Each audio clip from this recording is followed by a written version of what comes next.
Just want to again say welcome to all of the visionaries and the trailblazers to a captivating episode where today's spotlight shines on an extraordinary guest of mine, Miss Sandra Queenie Love. Now, I apologize, but depending on where you're from, it's either Sandra or Sandra or whatever. She is going to correct me in a minute, so I want to make sure I say that. And so, as you embark on this journey with us, prepare to be whisked away into a world where every word echoes with wisdom and each story vibrates with the energy of transformation. In this thrilling episode, you'll learn that Queenie's journey is a masterclass in turning dreams into reality, a vivid testament to the power of unwavering faith and relentless effort. Her insights are a goldmine for anyone seeking not just to dream, but to achieve, not just to aspire, but to actualize. As you dive into this episode, remember this isn't just an interview. This is an invitation to embark on a journey of self discovery and community connection. So ignite your senses, fuel your passion, and join us in this transformation and transformative experience. Let's not just watch the change, let's be the change. Subscribe, share, and become an integral part of our journey towards empowerment and collective success. Whew. Now, that being said, back to you, young lady. Again, I know who you are, and I've known you for a few years now. But the issue is that our audience have no idea. Some of them do, but most of them don't. So if you don't mind, please kind of share a little bit about who you are and tell them why Miss Queenie Love is such an awesome individual. I have a hard time with tooting my own horn, but thank you for the invitation to do so. Yeah, Queenie Love.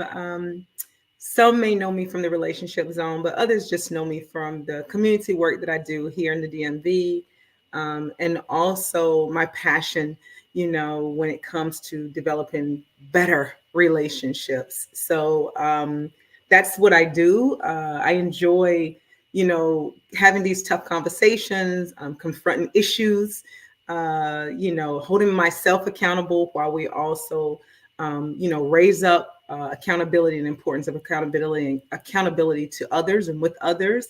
Yeah, so this is just what I do. I love to have conversations. I've been called a great conversationalist. Sometimes I think I am, and other times not so much. But like with everything, we're all growing and trying to figure this thing out. I'm dedicated and committed to that. So thank you so much for the opportunity to connect with you on your show. You're doing an amazing job, Dwayne. Of course, that's what you do. So I'm honored to be here, and I'm looking forward to this conversation. And I hope that I can leave your audience with something to kind of chew on and to remember me by.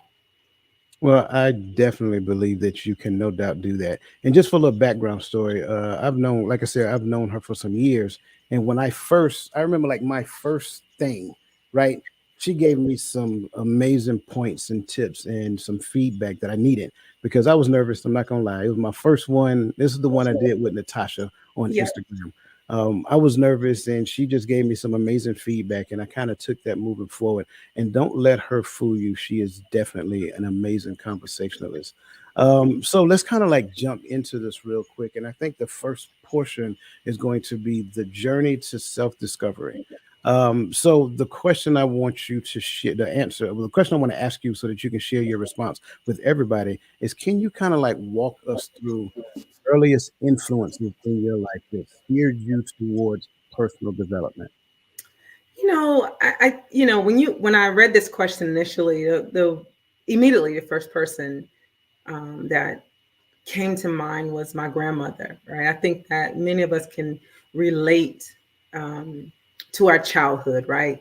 Significant moments in our childhood. My grandmother, Alice Fairley, was super strong and just an amazing person. And she poured into her grandchildren. It was five of us, but she poured into us goals and values and just integrity and just how to be, stand up individuals and humans. And of course, she poured that into us, steering us towards faith in God. She was a Christian and she was a pastor.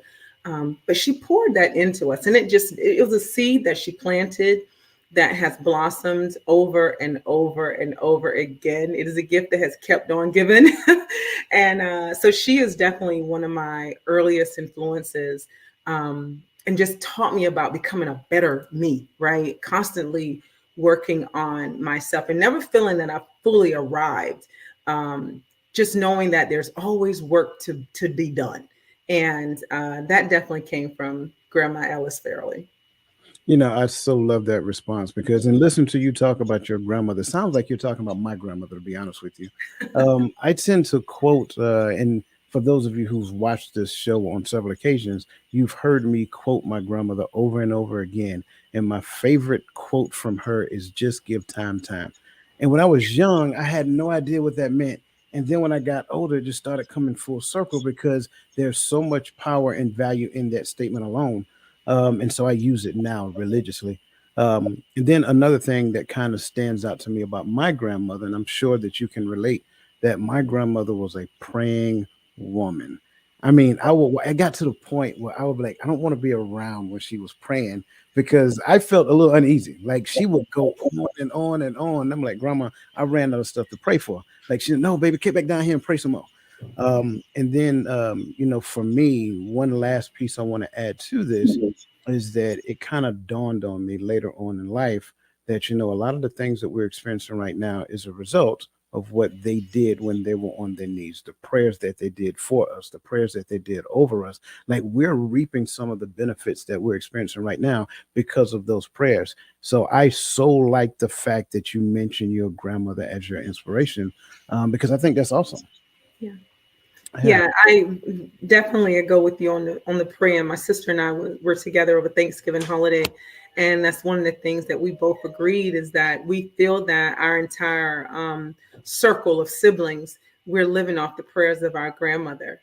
She prayed over her grandchildren, and from that, we understood that she had a faith that was, that was unshakable. And she believed that the prayers that she was laying over us was going to protect us throughout our lives. And I'm sitting here today because I definitely believe that it's true. And it allowed us to pick up that faith prayer, right? And so we cover our children and cover our family members, and we just continue to do that. There is something beautiful about prayer, whether regardless of what someone's belief is. There's something beautiful about prayer and the faith of it. And my grandmother, I mean, she, I feel like you at any moment, throughout the house, she's praying, if it hit her, she she cooking lunch, breakfast, dinner, whatever. You walk through the house and she could be in the middle of a prayer, and you just, you got to hold still and just amen with her. Absolutely, absolutely. And then getting into conversations, like I love talking to her, but I was nervous with holding long conversations because at any given moment it was going to be that one thing, and boom, there she goes, offering the prayer and talking about the Lord. And I love her, and I miss her as well. Yeah. And so that's another reason why I greatly appreciate that. Now, I kind of want to transition to the next one because, like I said, a lot of those prayers kind of helped us and got us to this point, which means that we had some obstacles along the way. And some of those obstacles they knew about. We didn't even know they knew. So, Absolutely. were there any significant challenges or obstacles in your early life that you can now view as critical learning experiences? You know what? I have to go back again to my family. I've shared this with you before, and again, if anyone knows me, they've probably heard me talk about my mother. Um, Growing up with my grandmother was one thing, but later on in life, in my earlier childhood, probably about 11 or 12, my grandmother became ill, and I had to live with my mother. And my mother was the biggest challenge of my earlier years. Unfortunately, she was a young mother and just did not have the tools to parent me well. And my other siblings were adults, they were grown. And by the time I got with her, she was just like, look, I'm trying to live my best life. And here you are, this little 10, 11, 12-year-old that's super needy. I don't have time for this. And so, but living through those years, super challenging, again, taught me so much. One, it taught me what not to be as a human. And then it taught me what not to be as a parent. And I thought that being a parent is something that's honorable. And so I felt that at the time, and some people may not agree with this, but I felt that she just did not value the privilege that we have to be parents. And she didn't do well with that. And so it taught me a lot. It was trials and tribulations during those 4 or 5 years of living with her. And I didn't know if I was going to recover. but go back to those prayers from my grandmother and go back to the seeds that my grandmother planted, continued, those things continue to grow inside of me in spite of what I was dealing with my mother.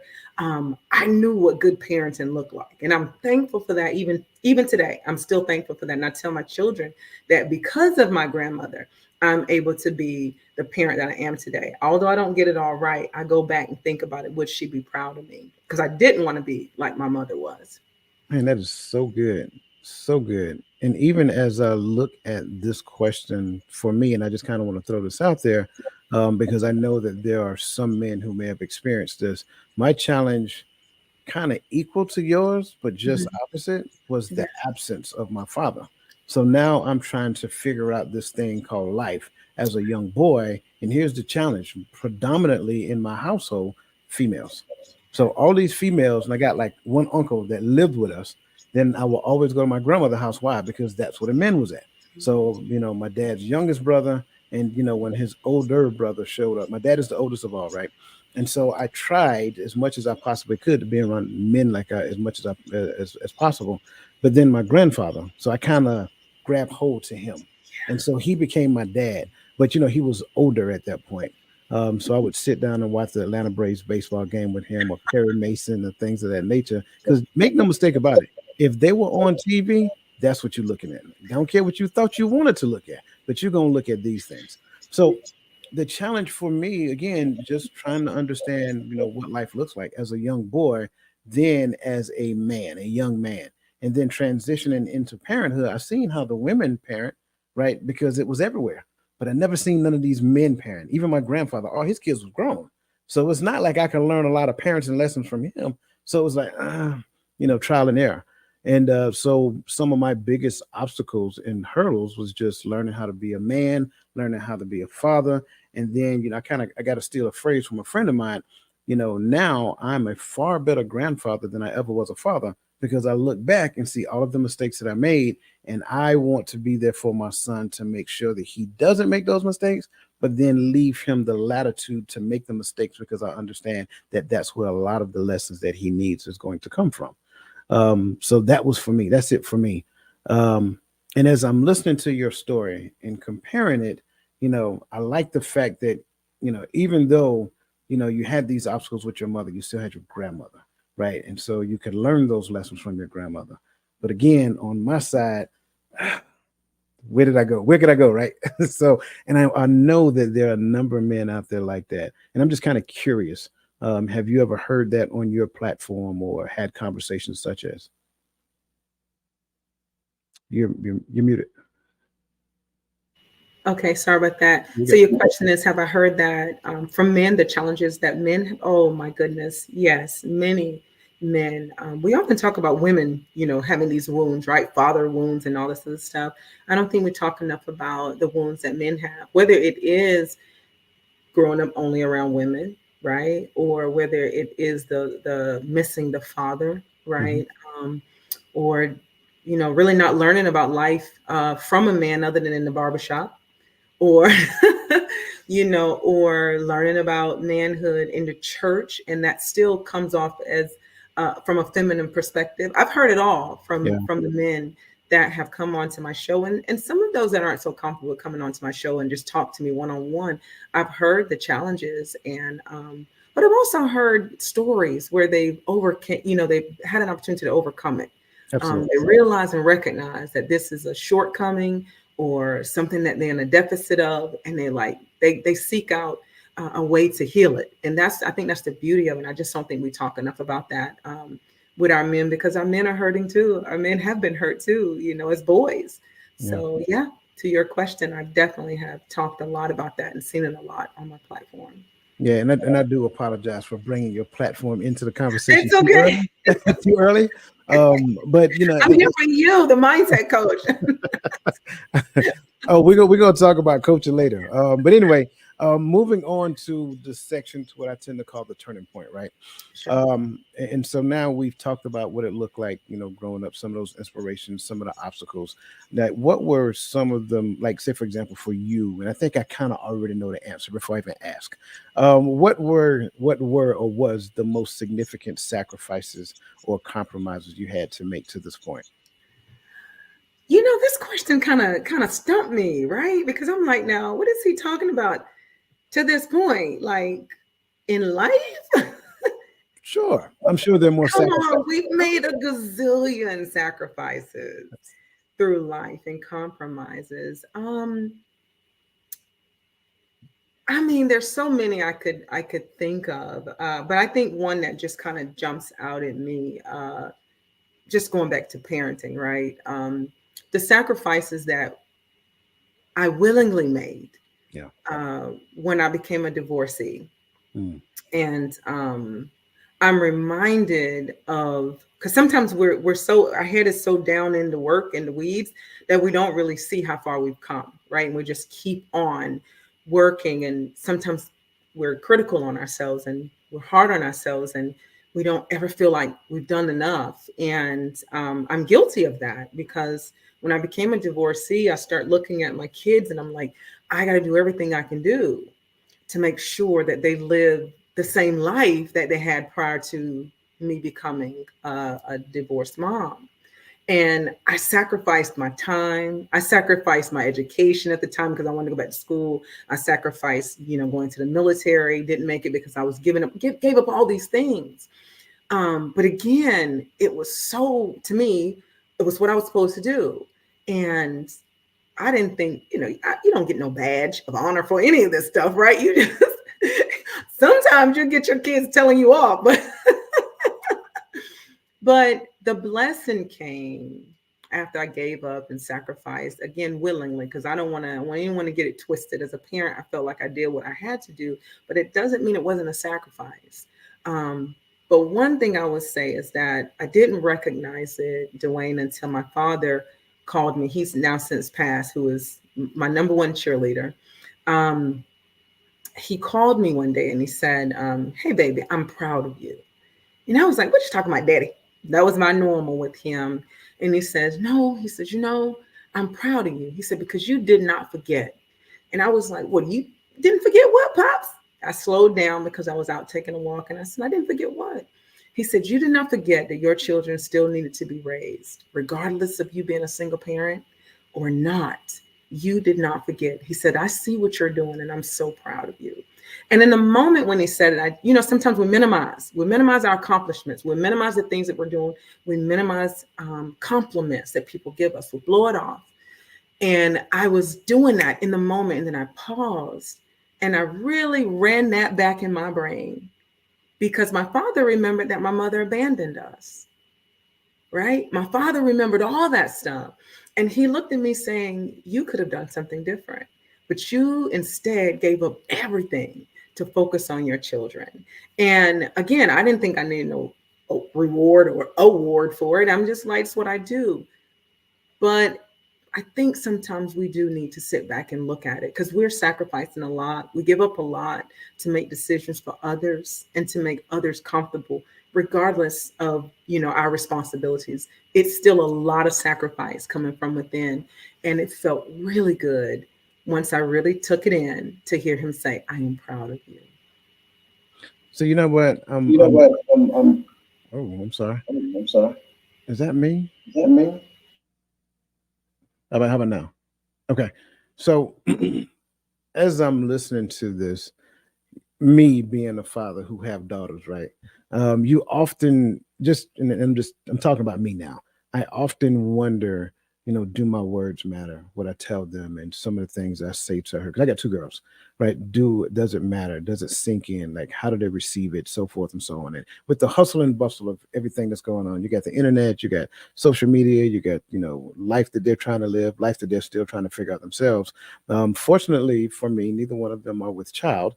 Um, but eventually that may come one day. They may find that knight in shining armor that they fall madly in love with, and all of that other great stuff, right? And I just wonder, do my words matter? Because you know, and it's not me wanting to control, right?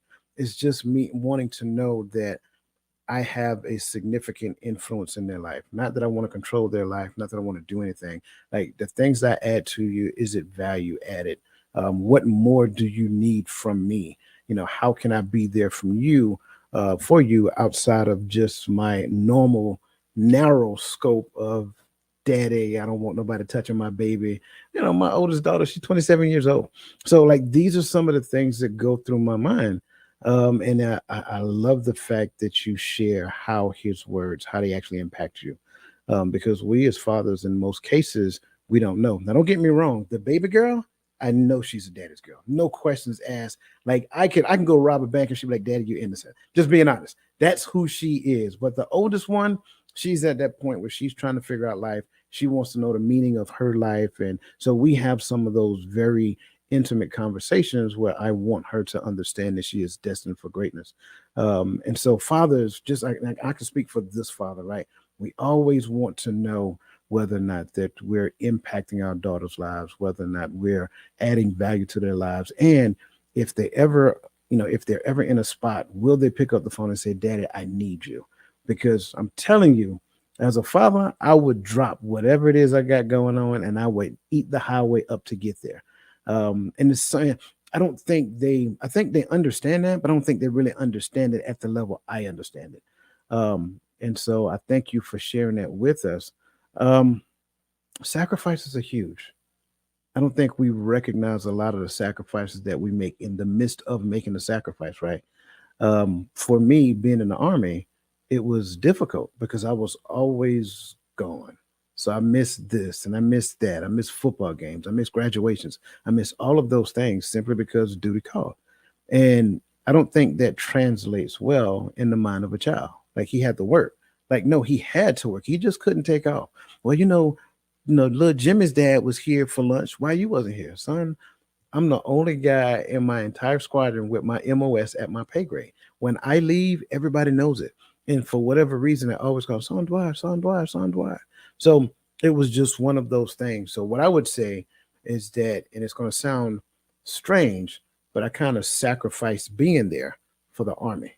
And it was, they reaped the benefits. Don't get me wrong, but they also reaped some of the other stuff that went along with some of the pain and discomfort being deployed for a year at a time, 18 months at a time. Being a part-time father, just call a spade, right? Being a part-time father because mom got to carry the weight while I'm gone. And then when I come back, I want everything to fall back in line, but it's kind of like you got to kind of ease your way back in there. And that's a very disheartening thing for your child to be going through something and they can't come talk to you because they kind of feel like they don't know you. So when we talk about sacrifices, sometimes we need to take a real quick analysis of our life and see the sacrifices that we've made. But I think the other side of that sacrifice is that there's a larger reward that actually happened, that goes along with it. And we don't take the time to do that. We relish in the pain of the sacrifice and missing the spot that the law of sacrifice is real. You give up something small for a greater gain. And sometimes we miss the fact that that greater gain is there. So thank you for sharing that with us. And I greatly, again, I love the fact that you shared how your father made you feel when he said he was proud of you, because we men, we don't do that enough. Just being honest.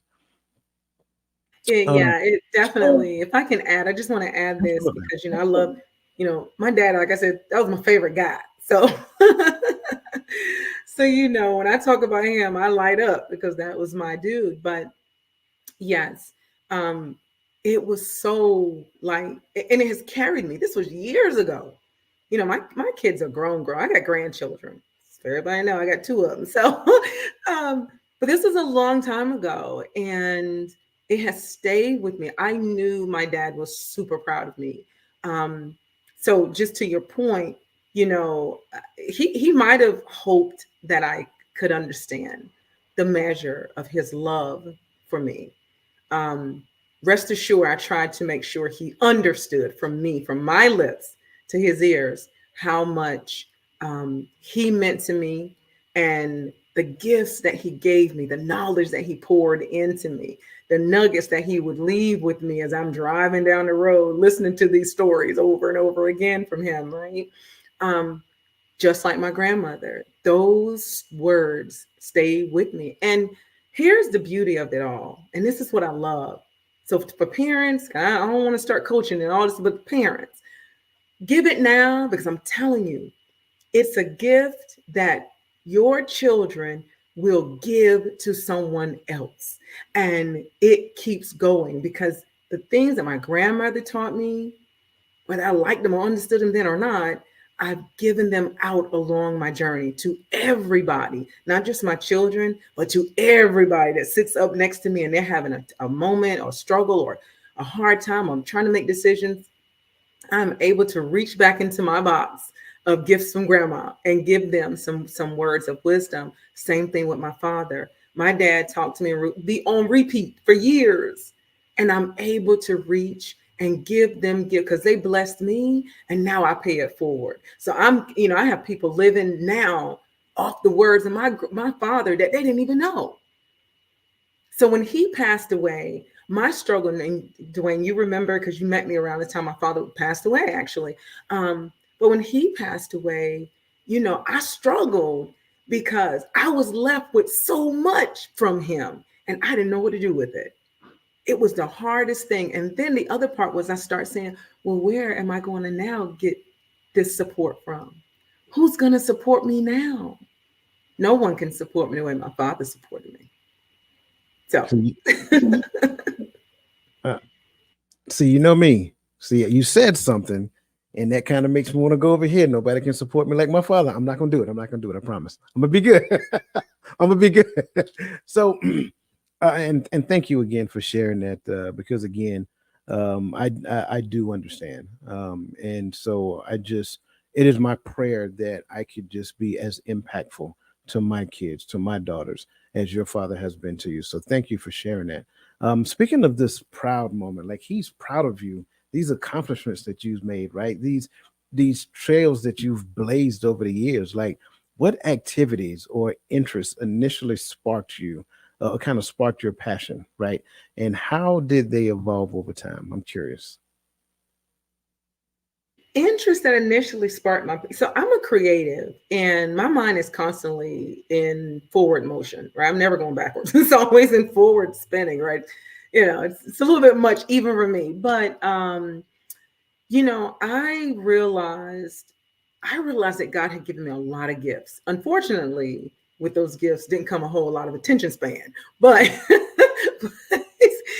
the gift to cook, the gift to art, creativity, visionary, the gift to gab, to conversate, support, uh, dance. I mean, you name it. God gave me a gift, right? Bringing people together, loving on people, fixing stuff, solving. I was an action person. So I found myself doing a lot of things, a lot of things. So whatever sparked my initial passion or initially sparked my passion, it was innate. It was just in me. And I was curious. And I found ways to just kind of explore. But one thing that I kept coming back to, which is why I do what I do currently, two things, which was supporting people that felt less seen. That was one thing that was always big for me. And then the other thing was speaking to the heart of the matter. Even as a kid, I was curious and I would speak to the heart. My grandmother could talk to me like I was a little old woman. It was ridiculous. And she would tell me you're too wise, you wise before your time and wise beyond your years and things like that. And then she'd say things like you got a gift that I didn't understand it then. I just was a curious kid, but I believe it is a gift and I believe it's part of the purpose, right, that I have. And I believe we all have that. We all have a purpose. And when I really look back over my life, I'm like, God gave me these gifts to feel not just empathy, but compassion for humanity. And I've been in that space, and that's what excites me the most. Even Dwayne, people will disappoint you because we're all human, right? Even in the midst of disappointment, I am still thankful to be able to just hold somebody up. I'm here for you. I'm going to hold you up. I will also tell you about yourself. in love and in kindness. That's just true because that's what I want for people to do for me, right? Because I want to be a better person in my everyday. Because I don't get it right with every person, but I try to get it right every day with every person. But it's still sometimes it gets a little murky. But those are the things that really, really, really, um, light up that passion inside of me, making sure people know that I see them and that they matter, and just speaking life and holding them up in that space. I hope I answered your question because that's the thing that dropped in my spirit. No, no, you did. And I think for me, as I'm listening to you, because you're not just gonna leave it there and say, okay, I said I'm done. Now we're gonna kind of peel back the layers of that because you got some stuff you're holding back. I know it, but I want you guys to listen to her because what I like about her is that Queen is a preacher. She ain't gonna tell y'all that. She be preaching the word. She just don't say it specifically, but you can you can listen to her and it's interlaced in her conversation, right? She don't have to quote scriptures, and that's why I really like it. She don't have to quote scriptures and things of that nature, but interlace in her conversation. If you know the words, you will hear it. That's why I love it. Now, you've done some things, and I like the fact that you said that you want to speak for the person, and I may have confused your words, and please forgive me or clean that up for me. But you like to speak for the people who don't have a voice. I think that's kind of like what you said. Um, and so you've done some things over your lifespan to kind of highlight that. If you don't mind, kind of just sharing some of. You don't have to share everything. Sure. I mean, it's funny you said I'm a preacher. That's hilarious. But and I do have some scripture, trust me, because this girl grew up in a Pentecostal holiness church. So it's in me. But I'll leave the scriptures to those that are well gifted in that space. And every now and again, I'll hit something like a scripture. So the work I've done, yeah. So, I've been in advocacy work for many years and been supporting those that were either homeless or, single unwed moms that are, recovering from abusive relationships. Um, I've just been out here. I'm currently working for Adult Protective Services. And I really, so not just a voice, because I've also dabbled in politics as well, for that purpose and worked on many campaigns, ran for office myself, won a seat or two here in my area. Um, but it really is to create change, right? And oftentimes people want to know that you hear them, right? They're crying out in the wilderness and who's listening? And I've been given the blessing and the burden sometimes to hear them. And I've never been one to just sit by and allow a bully to bully, and that could be good and bad. But I've always jumped in to say this isn't right. I'm standing up for what's right. We're going to make some changes around here. But I've also done that in the spaces that I work, whether it again is working in transitional homes or homeless shelters or running diversion programs or teaching life skills. You know, I mean, people need help, right? We all need help, many different ways. And again, the gifts that I have, what are they for? It can't be for me to bury them in the ground, right? The talents that I have can't be for me to bury them. I am given a charge to gift them. And I believe in saving a little something for myself, but more than anything, it's just my call. And that's what I stand up to it. And Dwayne, I'm not gonna tell you no lies. Sometimes it gets heavy. It's a heavy, crown that we carry, but when you're called to this, and you spoke of preachers, so when you call to this ministry, right? You, what are you going to do? You're going to say, no, I thank you God for the gift, but I don't want to do that. I'm going to do this instead. Well, I don't play around with God like that. Now I won't play around with God like that. When I'm given a charge, it's my charge to keep, and I'm going to do what I have to do. And so I found myself in spaces where I am definitely supporting people that just need the support. Period. I so love it. I so love it. Um, I for one can appreciate that.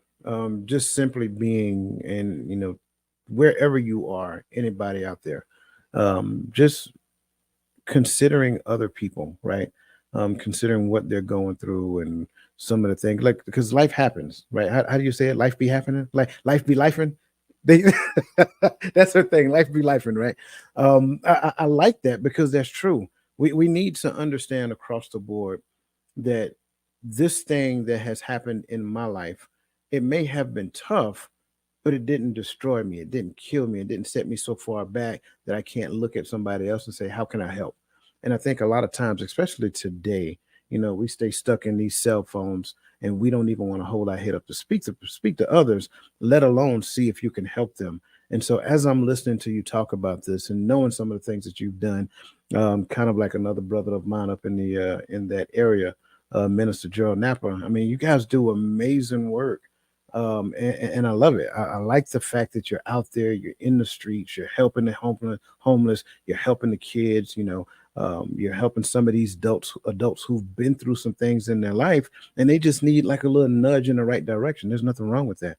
And I think to your point, we all have been charged, right, to look at someone else and esteem them higher than ourselves, to see where we can help. You see a need, you feel a need. So all of these things, and I just appreciate the fact that you have literally made that a lifestyle and have been like the example of what that looks like, and how we are supposed to emulate that moving forward, giving our children something to look up to instead of these rap videos and all this other craziness that's out there. So now this gets to my favorite part. We get to talk about the relationship zone, y'all. Listen, listen, I'm telling you, I invite you to, now I'm gonna give you a disclaimer first. Ain't no telling what you're gonna get in a relationship. So, but one thing I will tell you is that you're going to get some amazing information. You're going to get some amazing commentary from Queenie and whoever she's interviewing at that particular point in time. And they're going to unpack the very difficult conversation. So, speaking of the relationship zone, can you kind of explain what the relationship zone means in your own words and its significance in your work? Mute it again. Hold on. The relationship zone. Yeah, so the relationship zone is my baby.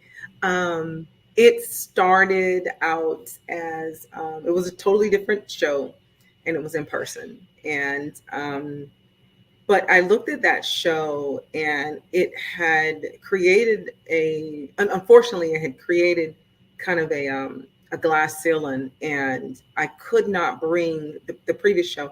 I could not bring on just anybody, and I realized that, especially my Christian folk, my church folk, would not join me on my other show due to the name of it.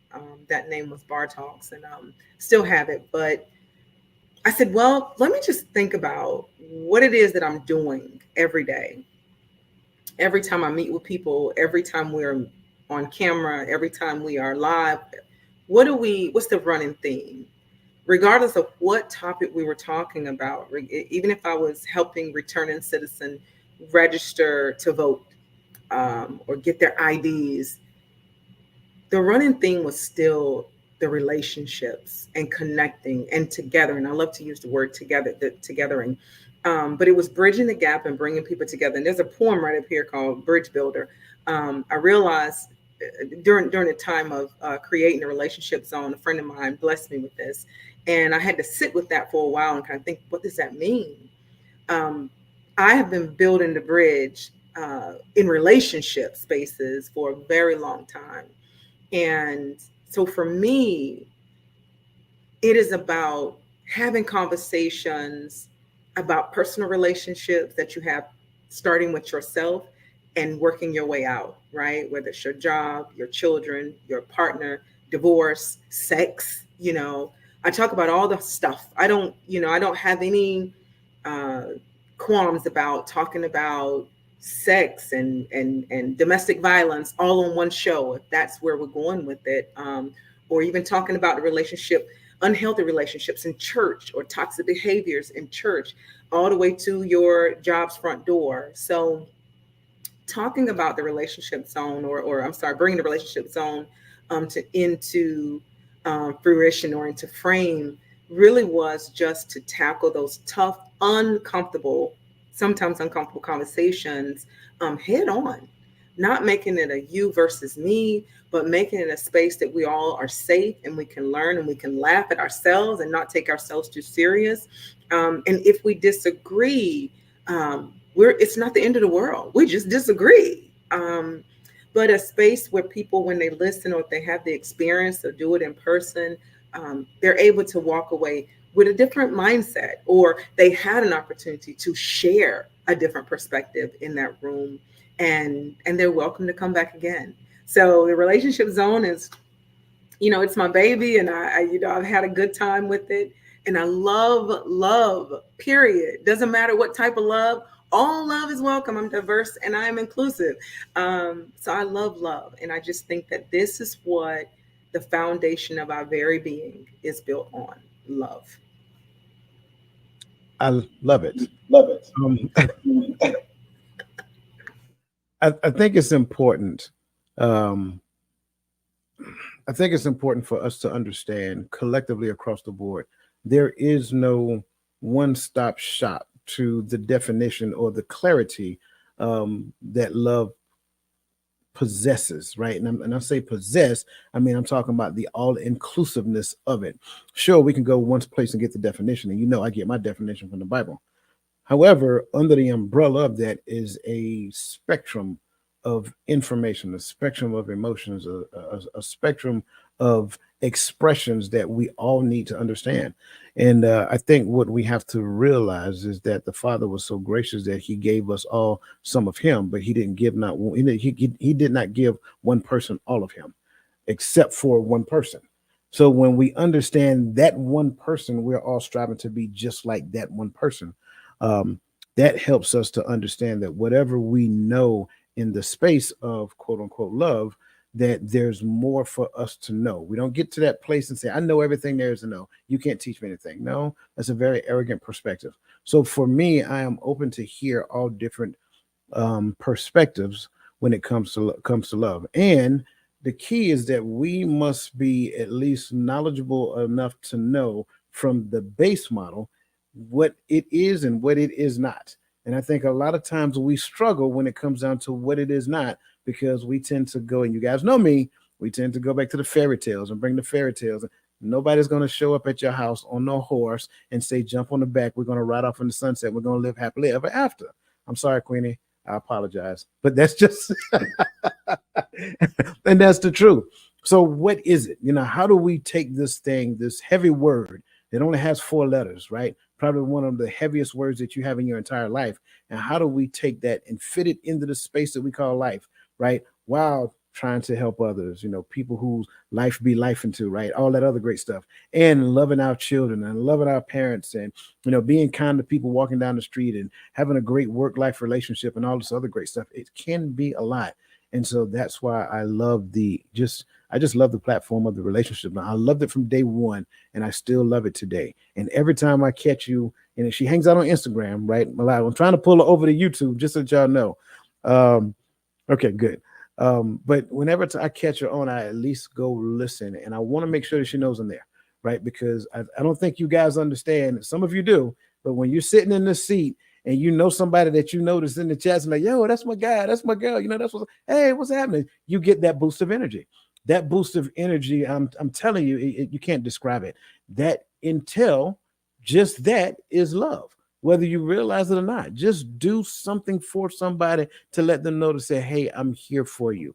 And that's one of the reasons why I greatly appreciate the work that you do in the relationship zone. And she does have some difficult conversations. I'm like, ooh, I don't know if I want to have that conversation, Queenie, but let's kind of talk about your inspiration, right? When it comes down to it, what was your inspiration or your thought process behind creating the concept of the relationship zone? Yeah. So, I thank you for asking that question. I believe in the power of conversation, and I believe that change comes through conversations.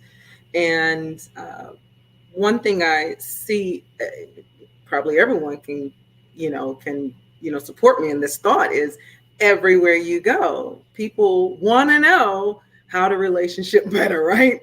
They are they're complaining about a relationship, they're pointing a finger, they're talking about toxic relationships. Relationships, we're I think we're meant to connect. We're meant to be in relation to other people. Everything is connected, and it's meant to be that way. There is no beginning without a relationship, not one. And I realized that, even though the space is saturated, we still got questions. We're still trying to figure it out. And for me, there was an importance in figuring out ways and talking through ways to help people develop their relationships better. And as I shared this with you before, Dwayne, in my field of work, we're given so many tools: how to communicate with people, how to de-escalate issues, how to be compassionate, empathetic, see people through trauma-informed lens. But then at home, you're not given those same tools. You just come home and you like unbuttoning your shirt, belly out, and bra off, and it's like, hey, I'm gonna keep it real. So, how do you? For me, I would transition from having all these tools, high functioning out in the community, making sure that I'm thoughtful and kind to people, and I'm having these conversations, and I'm making sure that I'm not demeaning. And I can always, then I get home and it's just like anything goes. And I start thinking, like, why do we make these transitions? Because when I come home and I try to use the same tools in the house, the people in the house are not equipped. And if I start teaching them, they reject it. So when I decided to do this platform, and even in the platform, in its infancy, I didn't know which way I was going with it. I just wanted to connect with people, and I wanted a place that people felt that they were safe to discuss really hard stuff. And but the more I did it, the more I talked, the more I realized, okay, the problem is not that people don't want to do better. Some of us just don't have the tools to do better. We don't have different perspectives to hear from, to even draw from, because sometimes in our environments, it's the same old cycle of crazy, right? And I said, if I'm going to do anything, I'm going to be a light in this dark world. And I may talk to you like that hard auntie, but you're going to know that it's in love. And so the relationship zone foundationally is built off love. But we talk about love, life, and all things relationships. Doesn't matter what it is, but all things relationships. And giving people those tools, or at least attempting to. And then, of course, bringing people, subject matter experts like yourself and many others to the platform, so that, because they're not only hearing me, I want them to hear you and others so that they can learn, because understanding that our listeners, they have various listeners, they learn differently. And I want to make sure I have something there for everybody. So that's the reason for this relationship zone. And yeah. Wow, that. So first and foremost, let me start off by saying she really does keep it real. You kind of got a small glimpse of it just now. Just being honest, and you know what? I like it. I like it because it's not something that is stiff. It's very relaxed. It's very down to earth. It is a space where you can actually go and have heart to heart conversation. And correct me if I'm wrong, they can ask questions that you guys will entertain. Okay, great. They can ask questions and things of that nature. And this is why I love it. And I got a thing that I want to present here shortly, because I have an idea. My mind is always working. And so I believe it's going to be I think it's going to be well received, right?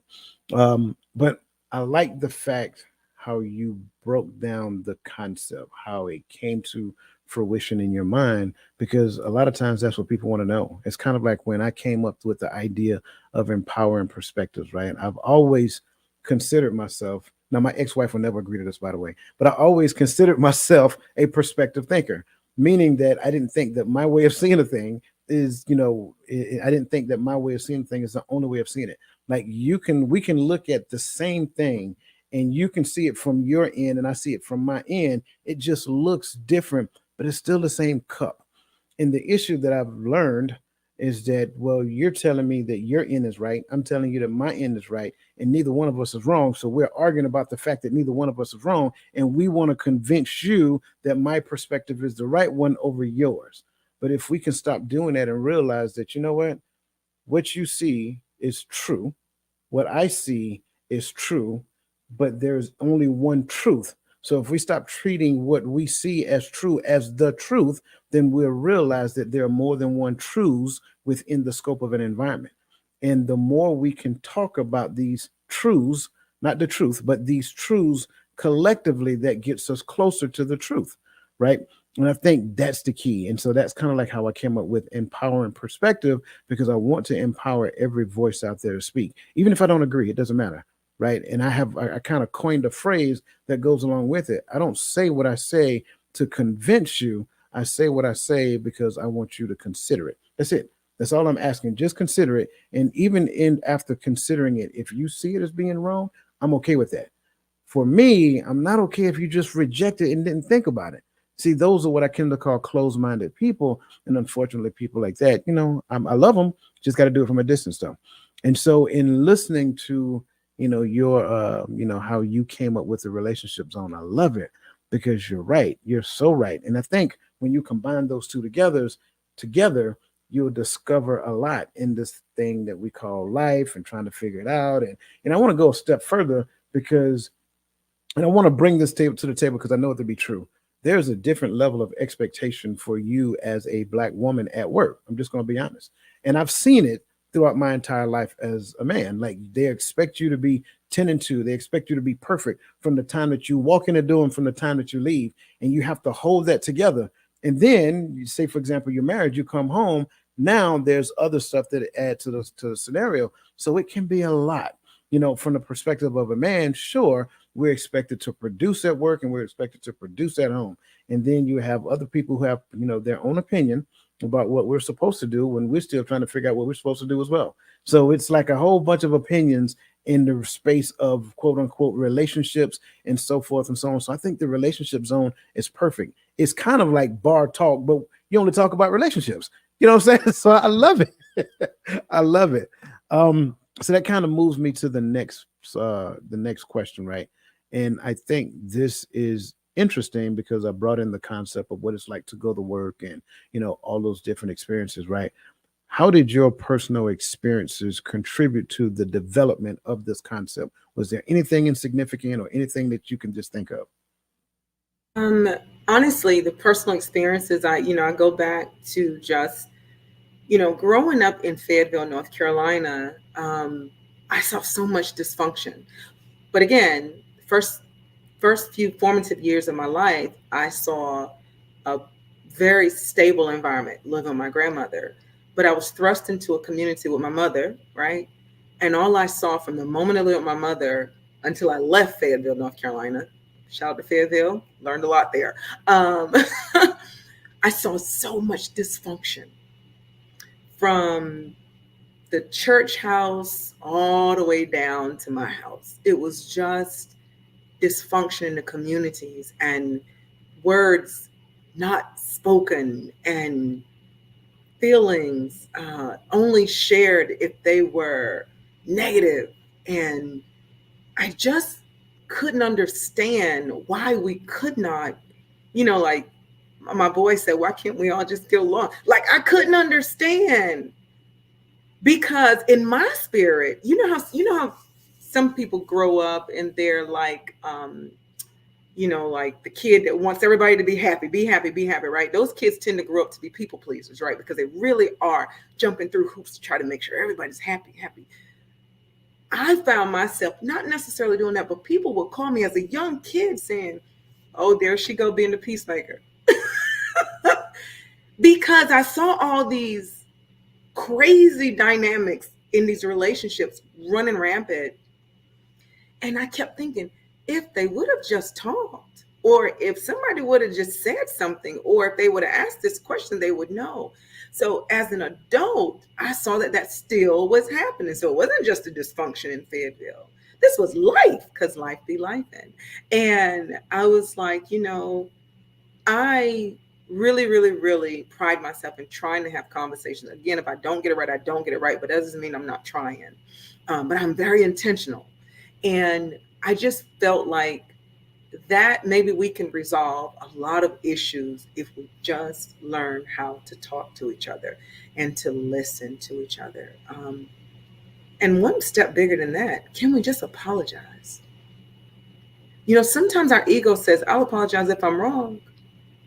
Well, that's subjective. And that's, like you may never be wrong in your own eyes. Like what you just said about sure, you know, your the perspective, you know what I mean?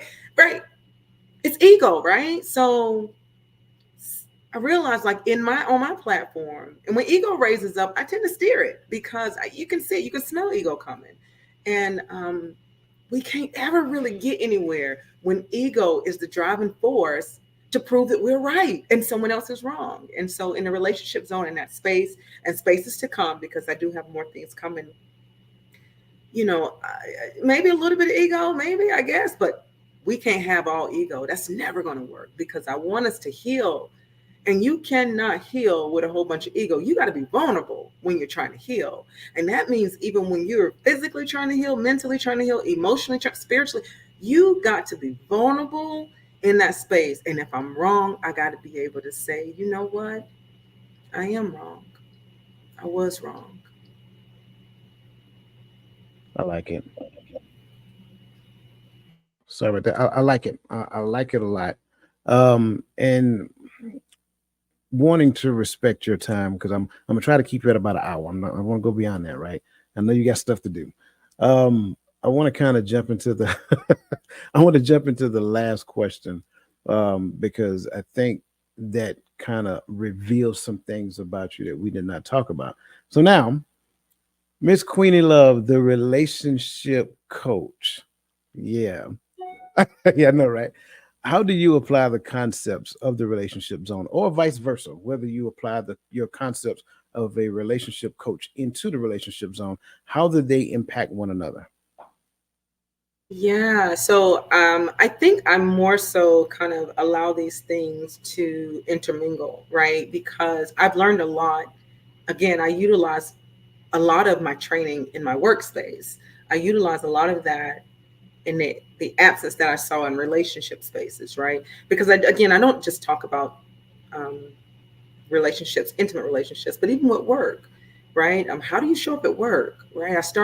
I do my best to talk with people and to coach them through the hard problems. And currently, well, probably just a couple weeks ago, a colleague of mine was struggling with truly just not speaking up after 15 years of being on this job in this position. And I'm listening to her, and as simple as it was, I just said, "Have you ever said anything to him? Have you ever asked him?" And her answer was no, because he wouldn't. I would think about, how do you know he wouldn't listen? Like sometimes our fear, right? Our fear will freeze us up. And so I take these tools and I apply them by just telling people, you got to just try. Let's talk about what's really happening. Is it that you don't believe that he will hear you? Or is it that you're afraid to even try? 15 years on a job and you feel that your director doesn't hear you and you're here struggling every single day, don't want to be here, just waiting to retire. I need you to be seen and be heard. Let's talk about why you're not doing that. And so I take opportunities that people will come to me, and I say they're opportunities because they're challenges for them, but those opportunities for us to figure out a way to get around this, right? Get an answer, get an understanding. So I take those challenges and I see them as opportunities for us to develop a conversation that you can have or develop better habits, right? Even if it's health, like me, I'm like, hey, let's get up and go run, let's go do this, let's do that. And I live by that. So I apply it even to my life, and I try to be a testament for people. But I take what I've learned and I incorporate into the platform, and I take, from subject matter experts, and I take that and I incorporate that into my coaching when individuals are coming to me with relationship issues, regardless of where they fall. And it just kind of works out. You know what I mean? It just works out. And I'll continue to do that, Dwayne. We appreciate the fact that you do. And I apologize. It just seemed like this conversation just flew by. But this is where we are. We're at our hour point, and of course, what we tend to do is that we go into our what I tend to call my bittersweet moment. Right. This is where we get to give you center stage so that you can kind of give us your final thoughts. This marks the end of the show. So, what I would like for you to do is just give us your thoughts, and I'll come behind you, give us our thoughts, and we'll close out. So, Miss Queenie Love, you have the floor. Give us your final thoughts. I'm going to be as simple and quickly as possible. I was thinking of something highly philosophical, not doing that. This is what I'm going to say to you all. Life be life, and so hang in there. Don't you give up the battle. Don't give up the fight. Life is life, and for all of us, it's not just you. Go into your network. If you don't have a network, create one. If you're here tonight or you listen to this somewhere else, this is part of your network. Reach out and reach in and gather what you need, because life is life for all of us. And we all are trying to get there. So don't you be too hard on yourself. And don't you think that it's just you. We're all trying to get there. So reach out, create your network, let people know that you need some assistance or need help or just support. Uh, we're all there. And so I don't want anyone to carry this load by themselves. Call me, look me up. I'm right there. But reach into your network, because life is life and for all of us, honey. So don't you dare carry this by yourself. That is so good, and I greatly appreciate that. And I'm agreeing with her. Like as she said, life be life, and I'm going to use that. I love that because it's true. I say it all the time. Like life will teach you the lesson that you refuse to learn in every given moment in space. So if you don't want to learn the lesson, that's okay. Life will teach it to you, and it's going to be a little bit harder, and it's going to be a little bit sterner. But it's not going to break you. It's not going to kill you. I like the fact that she brought in the networks, right? Because that's what we talk about. That's what we offer on the Total Mindset Shift website. By all means, jump on the totalmindset shift.com and join the network where you have like-minded individuals who be doing life, right? So that's what we do. We be doing life on the totalmindset shift.com. And what we do is we kind of carry these conversations forward. Our goal is simply to help everybody as best we possibly can, just by sharing insight, sharing some our own individual nuggets of wisdom. I greatly appreciated the conversation the other night because it really spawned into people just sharing information about exercising and eating right and all of these great things. But that's what we do. And it is also an awesome place for us just to, get together, hang out, and just learn more, learn about events coming up and so forth and so on. And people like Queen of Love, she don't know it yet. She's coming over there as well. We're gonna tie her up and bring her to totalmindsetshift.com because she is going to be an inspiration, as you guys have seen. So that being said, Queenie, I want to personally thank you, say that we greatly appreciate you for giving us your time this evening. And as always, like I've told you before, you're welcome back. You have always been a great inspiration wherever I heard you speak. And again, I just thought that having you on here this evening would just be phenomenal. And you have not disappointed at all. So again, thank you. And for everybody in the chats, again, thank you guys for joining us. For everybody who's witnessed this evening show, again, subscribe, like, and share it with somebody else. You get the opportunity, go take a look at the relationship zone. I will put all of her information in the show notes. That way you can find out exactly how to follow her, how to actually listen to the relationship zones, and just jump in there and say, hey, Queenie, we seen you on the Empowering Perspective, and we just want to know that we're here. We appreciate you and we love you. And so that being said, on behalf of Queen of Love, thank you guys. Have a great rest of your evening. And don't forget, be a blessing to somebody else as well. Okay.